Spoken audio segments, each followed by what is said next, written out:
diharapkan tiada lagi diskriminasi ketika memohon, contohnya UPU.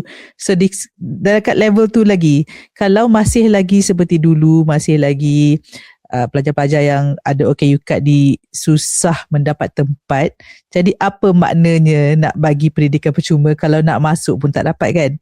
So diharapkan perkara itu diatasi secepat mungkin, tiada lagi diskriminasi. Dan kedua, diharapkan juga program-program yang boleh ditawarkan kepada OKU secara spesifik jugalah, meaning that a tailored program yang sesuai berdasarkan kemahiran, their strength as well kan, kekuatan. Sebab of course bila kita cakap pasal tentang OKU ni, mereka mempunyai berbagai cabaran, ada yang fizikal, ada yang dari segi masalah pembelajaran dan sebagainya. Jadi kalau ada program-program yang lebih spesifik berdasarkan jenis-jenis OKU mereka, mungkin ia dapat menjanjikan peratus kejayaan yang lebih lah. Sebab what I'm saying now, bila ditawarkan pendidikan percuma, it's like mencabar tau.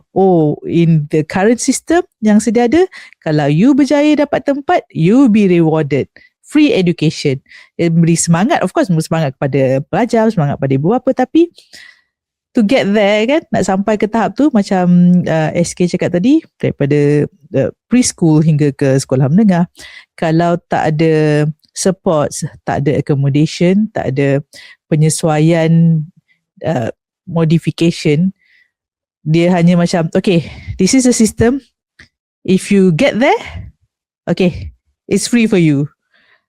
Macam it's tak adil jugalah, sebab kita tidak meraihkan, itu yang kita kata, tidak meraihkan kepelbagaian, tidak meraihkan the differences of certain people kan.